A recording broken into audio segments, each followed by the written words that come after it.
The cameras were rolling on the set of Man on Fire in Mexico City when Denzel Washington suddenly stopped mid-sentence, stared blankly at the crew, and asked a question that terrified everyone present: "Where am I? And who are you people?" It was 2:30 p.m. on July 15, 2003, and one of Hollywood's most reliable actors had just experienced complete memory loss in front of 40 crew members. When the paramedics arrived, Denzel couldn't remember his own name, couldn't recognize his co-star Dakota Fanning, and had no idea he was making a movie. But what the doctors discovered during his 3-day hospital stay would reveal a truth that Denzel had been hiding from everyone, including himself, for over 15 years.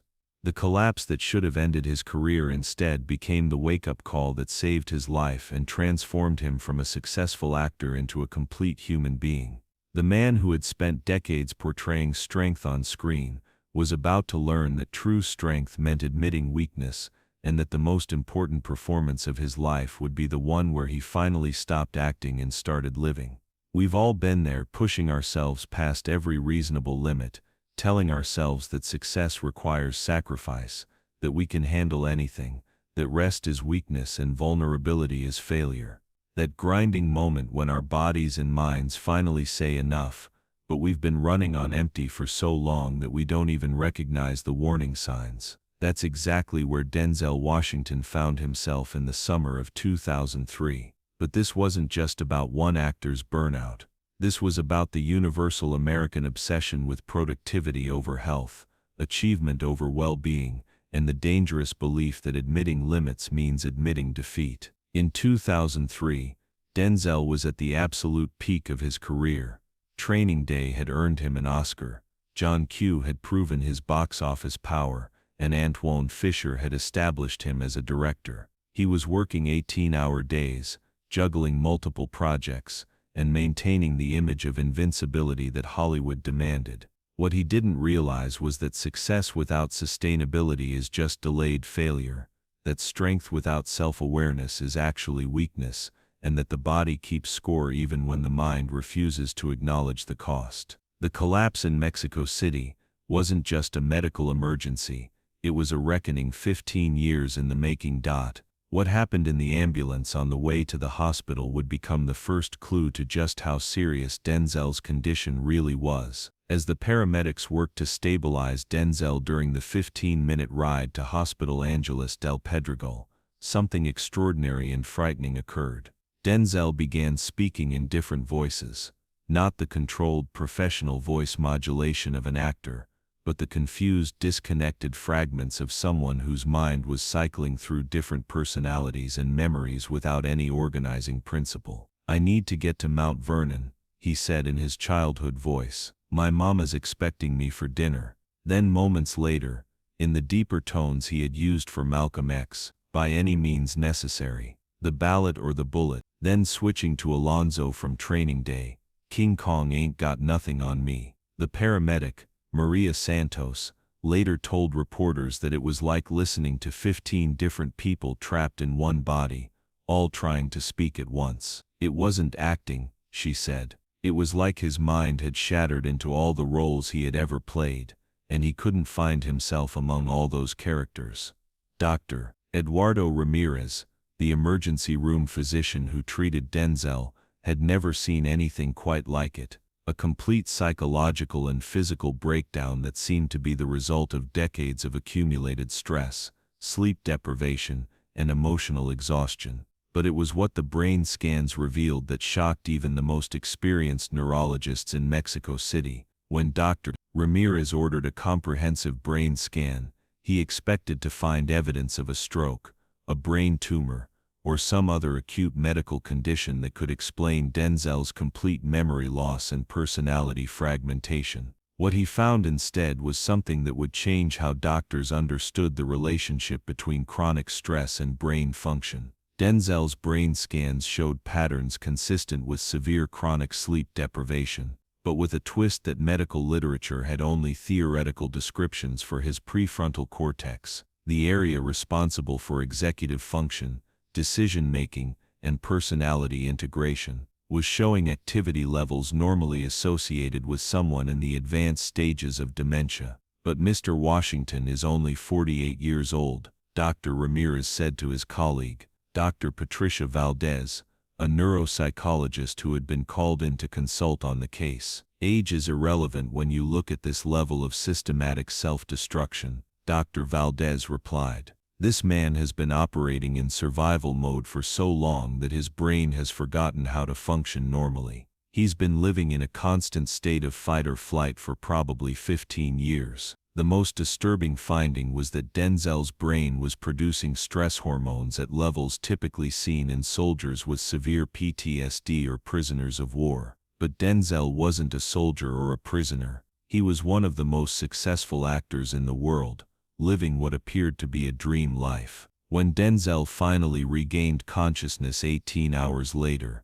what he said to the doctors revealed how completely disconnected he had become from his own life. Doctor, Denzel said when he opened his eyes, I need you to help me understand something. I can remember every line from every movie I've ever made, but I can't remember the last time I was truly happy. Dr. Valdez, who was conducting his initial psychological evaluation, was struck by the clarity of this statement.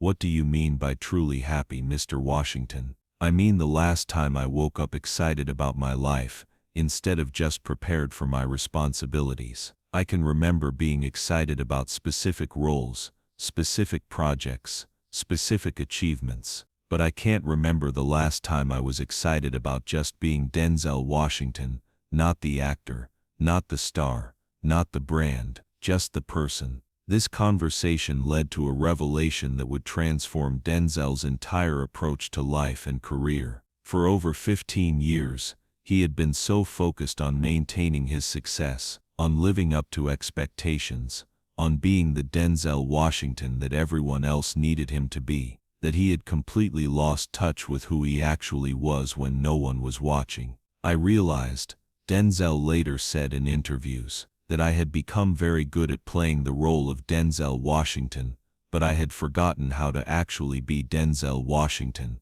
But the most shocking discovery came when Denzel tried to explain to doctors why he had been pushing himself so relentlessly for so many years. During his third day in the hospital, Dr. Valdez was conducting what she thought would be a routine therapy session, when Denzel revealed something that explained everything. Doctor, I need to tell you something that I've never told anyone, not even my wife. I've been terrified for 20 years that if I stop working, if I slow down, if I show any weakness, everyone will realize that I don't deserve the success I've had. This admission opened the floodgates to a psychological revelation that had been building for decades. Denzel explained that every role, every award, every success had felt like a temporary reprieve from inevitable failure. He had been operating from a place of deep-seated imposter syndrome, convinced that his talent was an accident, his success was a fluke, and that the only way to maintain his position was through relentless, exhausting effort. I thought, he told Dr. Valdez, that if I worked harder than anyone else, if I never said no, if I never showed weakness, then maybe I could stay ahead of the moment when everyone figured out that I was just a kid from Mount Vernon, who got lucky. Dr. Valdez recognized this pattern immediately. It was a textbook case of high-functioning anxiety masked as perfectionism, driven by a fundamental belief that love and acceptance were conditional on performance. Mr. Washington, she said, you've been running a race that has no finish line. Your brain finally collapsed because it realized you were never going to let it rest.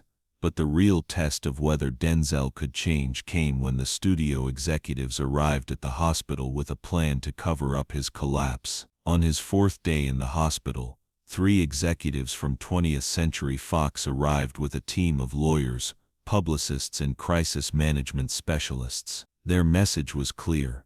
Denzel's collapse would be explained as food poisoning. Production on Man on Fire would continue with body doubles and creative editing, and Denzel would be expected back on set within a week. We've already crafted the narrative, said studio executive Michael Harrison. No one needs to know about any psychological issues or burnout. We can protect your image and keep this from affecting your career. But something had fundamentally changed in Denzel during his 4 days of forced rest and medical evaluation. For the first time in decades, he was seeing his life clearly, and he realized that the very thinking that had created his success was also destroying his health. "No," Denzel said quietly. "No." "What?" Harrison asked, confused. "No, I'm not going to lie about what happened. No, I'm not going back to work until I understand what brought me here. And no, I'm not going to prioritize protecting my image over protecting my life." This was not the Denzel Washington they knew,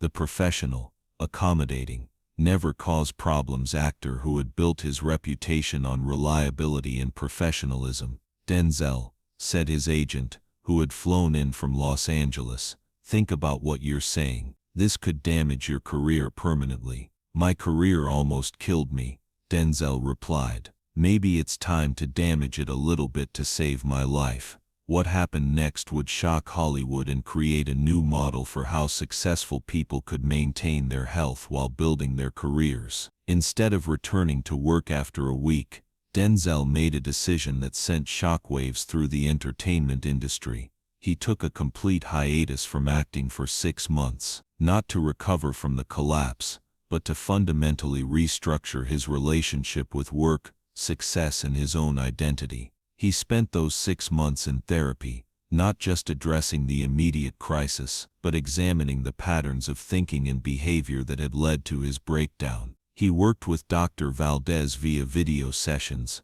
exploring questions he had never allowed himself to ask. What did he actually want from his career? What brought him joy outside of professional achievement? Who was he when he wasn't performing for others? The answers surprised him. He discovered that he had genuine passion for directing, for mentoring young actors, for projects that had social impact rather than just commercial appeal. He realized that his happiest memories weren't of winning awards or earning big paychecks, but of quiet moments with his family, meaningful conversations with fellow artists, and the simple pleasure of doing work that felt personally meaningful. But the most significant change was in how he approached his physical and mental health. He established non-negotiable boundaries: 8 hours of sleep per night, no more than 12-hour workdays, mandatory time off between projects, and regular check-ins with both medical professionals and mental health counselors. Hollywood initially reacted with skepticism and concern.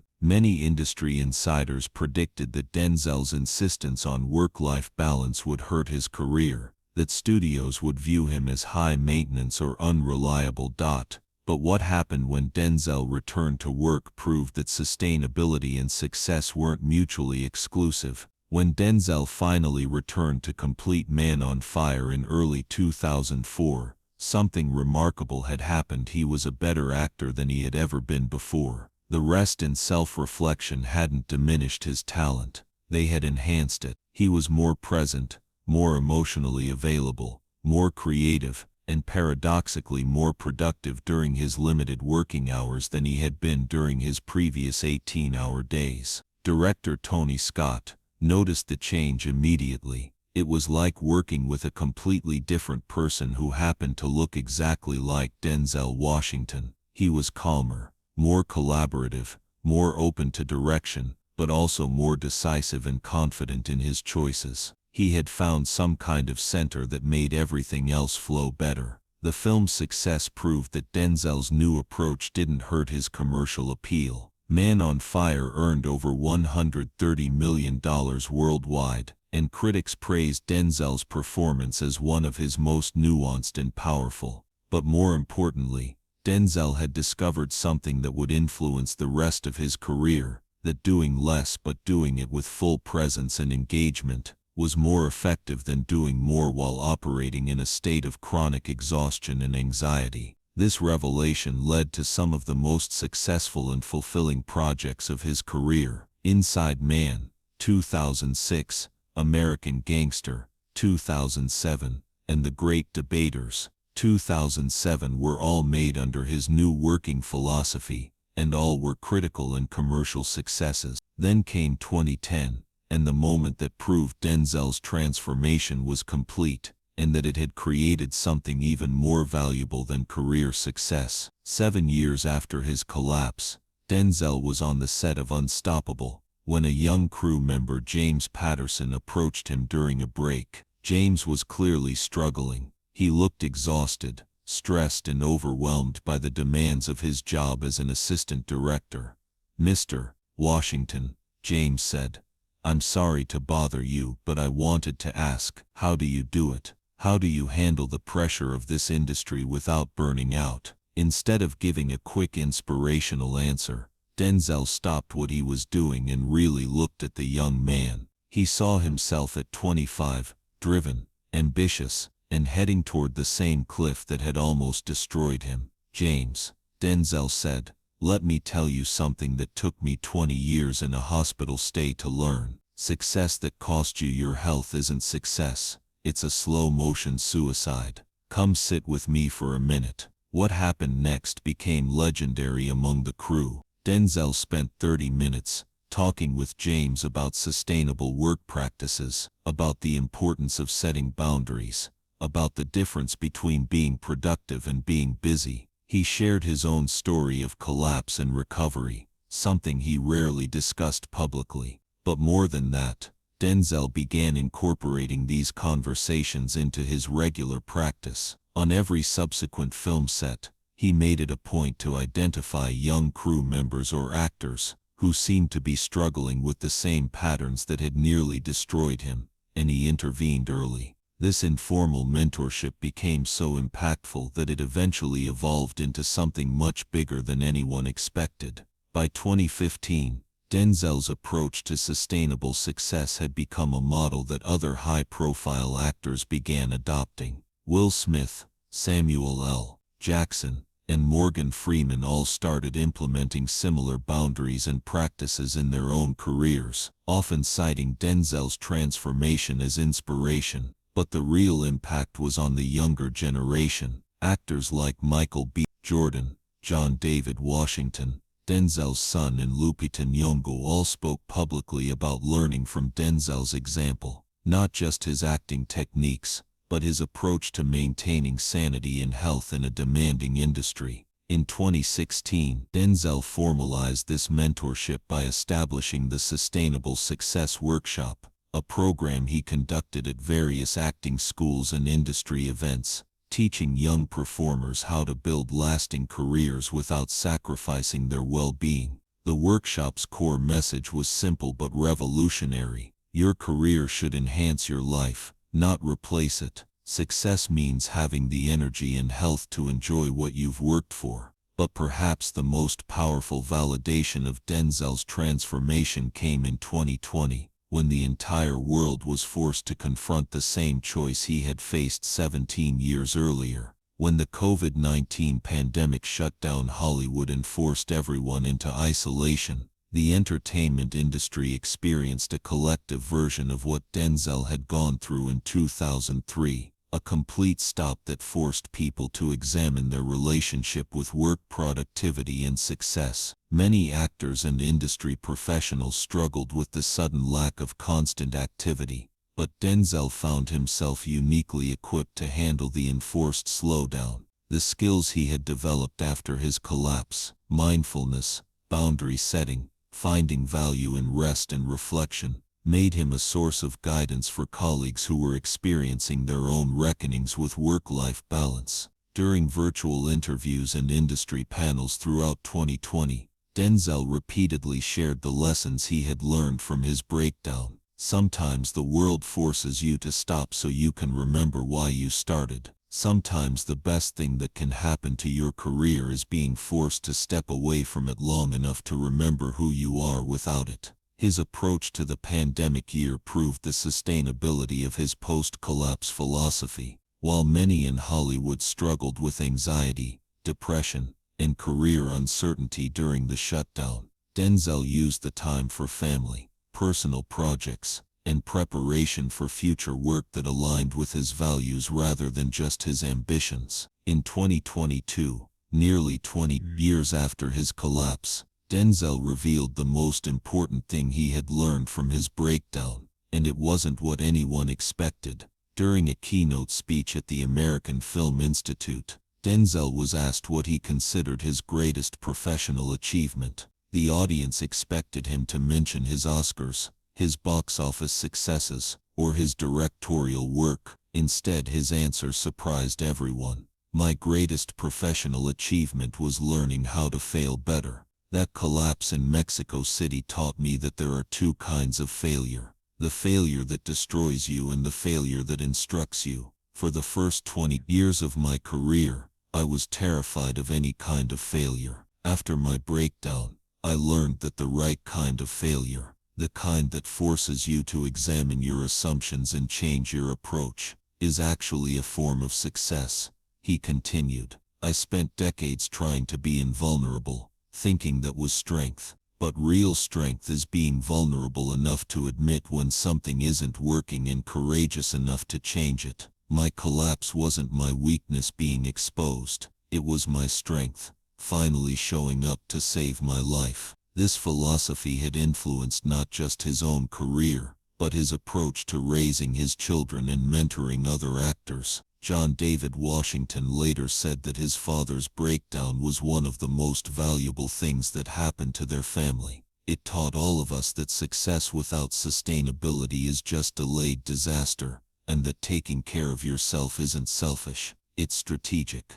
But the most moving proof of how completely Denzel's life had been transformed came in 2023, when he received a letter that brought everything full circle. The letter was from Dr. Patricia Valdez, the neuropsychologist who had treated Denzel during his crisis 20 years earlier. She was now in her 70s and retiring from practice, and she wanted to share something with him. "Dear Denzel," the letter began, "I have treated thousands of patients during my career, but I wanted you to know that your case changed how I approach every person who comes to me with burnout and chronic stress. Your willingness to completely restructure your life instead of just managing your symptoms has inspired me to be more ambitious in helping other patients create sustainable success rather than just functional survival." The letter continued, "But more than that, I wanted to thank you for something you probably don't even remember.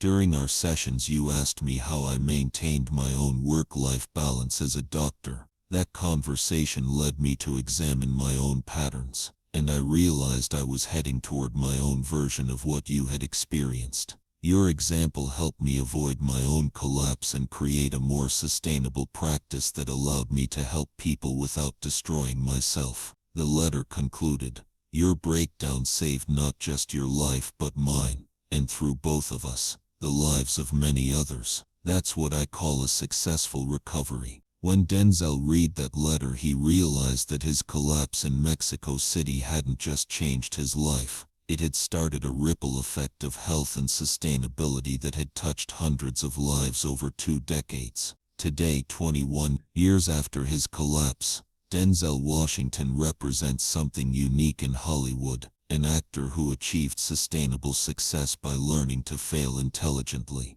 His current approach to his career serves as a model for anyone struggling to balance ambition with well-being. He works fewer hours but accomplishes more. He takes on fewer projects but creates more meaningful work. He earns less money per year but enjoys his success more completely. The Denzel model, as it's become known in industry circles, MOS, has influenced how talent agencies, production companies, and studios approach working with high-profile actors. Many now build sustainability requirements into contracts, recognizing that protecting their talent's health protects their investments. But perhaps the most significant impact has been cultural. Denzel's openness about his breakdown and recovery has helped destigmatize mental health struggles in the entertainment industry and beyond. His example has shown that seeking help isn't a sign of weakness but a form of professional and personal development. The man who forgot his own name in a hospital bed in Mexico City learned that sometimes you have to lose yourself completely to find out who you really are.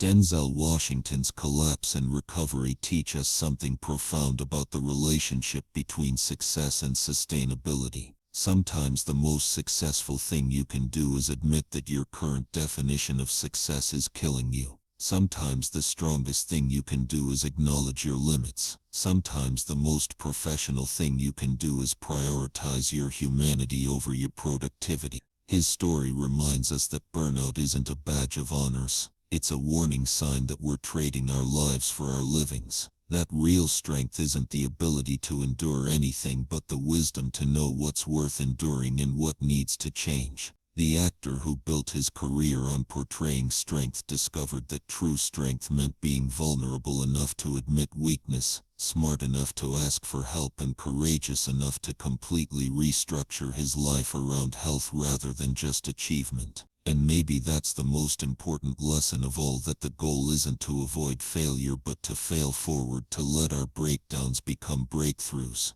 and to understand that sometimes the most important performance of our lives is the one where we stop acting like we have it all figured out and start living like we're still learning how to be human. The collapse that should have ended his career instead taught him how to have a life worth living. The breakdown that looked like failure became the foundation for the most successful and sustainable phase of his career. And perhaps most importantly, it taught him that there's a difference between being successful and being alive, and that the wisest people find a way to be both.